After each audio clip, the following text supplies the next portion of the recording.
Buenos días, sus señorías, mi nombre es Fortunata Jacinta, esto es QM de País y hoy tenemos un capítulo sorpresa. Les explico. Fortunata, que es la menos juiciosa de las dos, pues había anunciado en redes sociales que este capítulo se titularía Anticlericalismo en España 2 y que estaría dedicado a explicar cómo las élites políticas e intelectuales españolas empiezan a asumir los prejuicios hispanófobos, ¿verdad? Toda esta cosa ahí, a partir precisamente del cambio dinástico que se produce en el siglo XVIII. Pero claro, ya conocen ustedes a Jacinta, entonces de pronto se dio cuenta de que no se podía entender lo de la hispanofobia de los ilustrados franceses sin explicar previamente lo que había pasado en los siglos XV, XVI y XVII.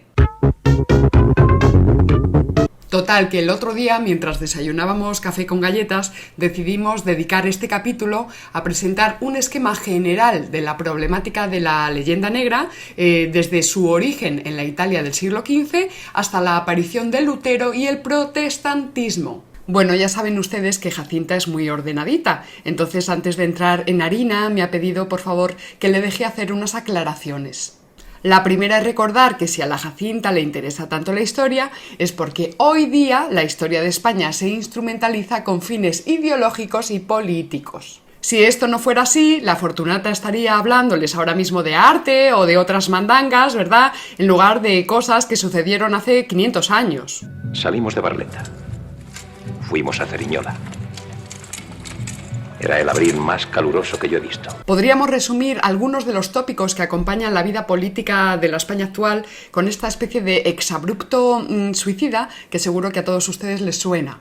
España es un caso impresentable dentro del concierto de naciones y por tanto hay que destruirla porque nos avergüenza. Nos avergüenza, este es un país de paletos que van a los toros y de catetos que votan a la extrema derecha. Porque a nosotros lo que realmente nos gusta es, por ejemplo, pues Alemania, o qué sé yo, Portugal, o cualquier cosa menos España, porque anda que no son majos los portugueses, y los islandeses, no digamos, son majísimos, y los suizos, bueno, anda que no eran majos los suizos, que no se fueron por ahí a exterminar indígenas, ni un continente entero, ni destruyeron al Andalus, esos sí que eran majos. Y encima los suizos sí que tienen una democracia verdadera, no como aquí, que esto es un fiasco, esto es una treta de los franquistas. Por mucho que los organismos de control internacional alaben la democracia española, esto es mentira, esto es una falsificación, esto es un horror lleno de agentes de la Inquisición y de fanáticos católicos engendros de Lucifer. Una vergüenza, esto es lo que es una vergüenza, este país es una vergüenza, qué vergüenza, por favor, qué vergüenza. Este tipo de ideas son oportunamente aprovechadas por los nacionalismos fraccionarios, que desde 1898, aunque un poquito antes también, ¿verdad?, pues se muestran inasequibles al desaliento, ahí, Pero este tipo de ideas también están en la base de las autodenominadas izquierdas, que sobre todo a partir de 1960, pues fueron poco a poco, pero sin descanso, renunciando a la defensa de la nación española. Pero no se vayan ustedes a pensar, porque es que resulta que esta vergüenza también modela por lo bajini, ahí sin decirlo muy a las claras, el discurso de la mayoría de los grupos que se dicen de la derecha.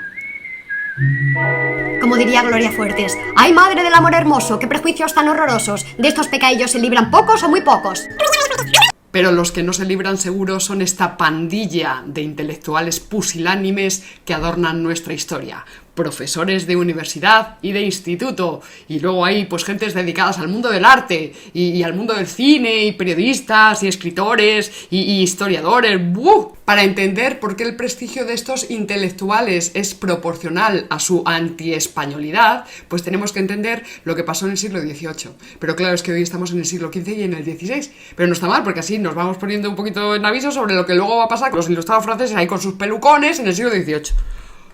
La segunda aclaración que quiere hacer Jacinta es que la historia de España está condicionada por dos fenómenos muy particulares. Por un lado, España nace como imperio y consecuencia de ello es que España arrastra desde el siglo XV pues una leyenda negra grande como un Himalaya, ¡ay, grande! No tener en cuenta estos dos factores, por un lado la idea de imperio y por otro lo de la leyenda negra, pues hará que todos nuestros análisis se salgan de plano, es decir, que la visión de conjunto nos quede desenfocada. Es como si un miope se pusiera a pintar un paisaje lejano al natural y sin gafas, pues le quedará todo borroso. Tener en cuenta la leyenda negra a la hora de analizar la situación política actual en España, pues es como si de repente ese pintor se pusiera gafas. ¡Tachán!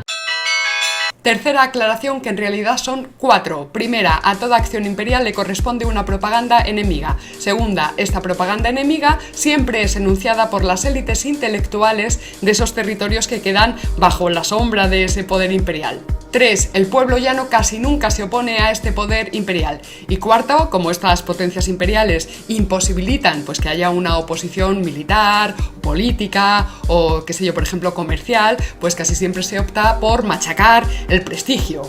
Esta propaganda enemiga tiene un mecanismo muy sencillo, que es el de la caricatura, que consiste en magnificar o sobredimensionar aquellos hechos generalmente históricos que puedan dañar o perjudicar la imagen del imperio y, al mismo tiempo, pues distorsionar, reducir o directamente silenciar aquellos otros hechos que puedan beneficiarla. Otra estrategia muy querida por estos odiadores pues es la falsificación histórica. Estas potencias enemigas suelen generar en paralelo una leyenda rosa propia que funciona con una metodología inversa, esto es, se engrandecen los aciertos propios y se silencian los fracasos.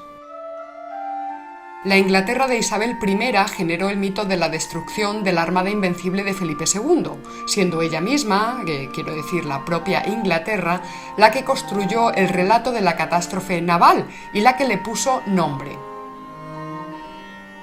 Pero casi ningún europeo, incluidos millones de españoles, sabe que Inglaterra organizó 4 armadas invencibles, por utilizar su misma expresión, con el objetivo de invadir España y que todas ellas fracasaron estrepitosamente, no ya por culpa de los temporales, sino a causa de la implacable acción militar de los ejércitos españoles.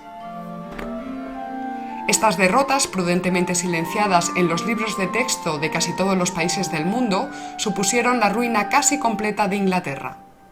Este relato histórico, defendido por Inglaterra en contra de España, se centraba sobre todo en señalar la cobardía de los soldados españoles y también pues, la ineptitud de los españoles en el arte de la navegación, pues, por ejemplo, a la hora de construir navíos o, por ejemplo, en el desarrollo de la artillería. La propaganda antiespañola se alimenta sobre todo de 4 acontecimientos que orbitan en torno a una fecha muy concreta, 1492.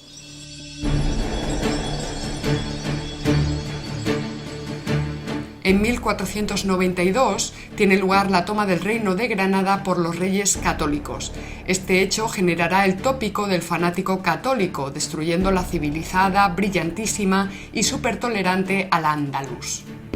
Sin embargo, este mito de Al-Ándalus como un paraíso perdido se desarrolla mucho más tarde, a partir del siglo XIX.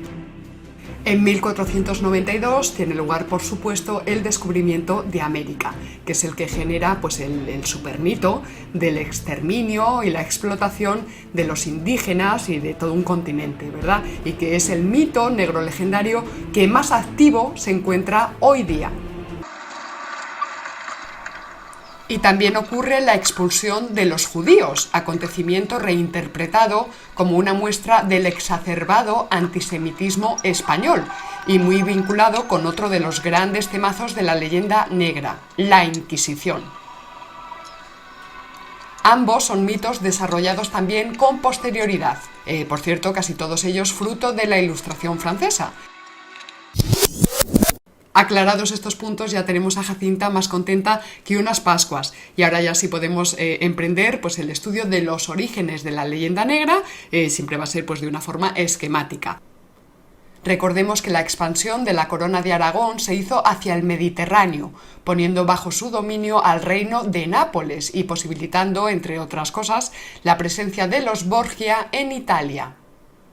Aquí nace el primer foco de propaganda antiespañola, precisamente de la mano de las élites intelectuales locales, los humanistas italianos. Ya hemos advertido que el pueblo llano casi nunca se opuso a estos poderes imperiales, y eso ocurrió en Italia. Por ejemplo, no hay constancia de sublevaciones populares o, por ejemplo, de que se organizara una resistencia política en contra de la presencia de los españoles allí. Más bien, pues el pueblo aceptaba la protección que la maquinaria bélica española, que era extraordinaria, pues les proporcionaba frente al enemigo común, que ahora nos guste o no nos guste, ¿verdad? A los maurófilos, pues era el turco.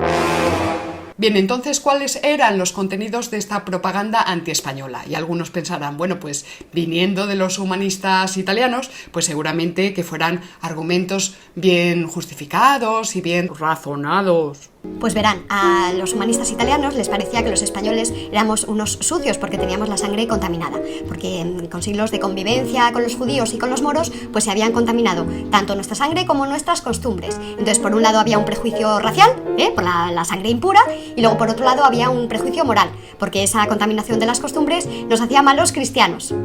Fíjense ustedes en la extraordinaria capacidad de adaptación que tiene la leyenda negra. O sea, por un lado nos van a llamar semitas y luego por otro lado, más adelante, antisemitas por lo de la expulsión de los judíos. Semita, antisemita, semita, antisemita, semita, antisemita, semita, antisemita. Los humanistas italianos enunciaron otro de los grandes mitos de la leyenda negra, que es nuestra medievalidad.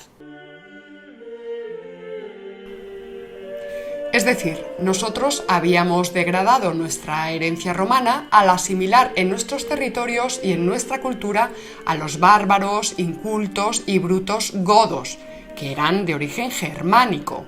Y por ello seguíamos siendo un pueblo anclado a la Edad Media, mientras que ellos habían generado el Renacimiento, que era una herencia directa de la clásica Roma. Esto de que España era un país medieval, no se piensen ustedes que se decía en un tono nostálgico, ¿verdad? O ahí bonito, con cariño. No. Querían decir más bien pues que nos veían como una sociedad retrasada, pues como una sociedad obsoleta, anticuada, inculta, ignorante e incapaz pues de llegar a la vanguardia del progreso humanista. Esta imagen de una España medieval y un pelín anticuada pues alcanzó su cenit durante el romanticismo en el siglo XIX. Y hasta aquí este capítulo de ¿Qué M de país? Se despide de ustedes Fortunata y Jacinta y recuerda, si no conoces al enemigo ni a ti mismo, perderás cada batalla.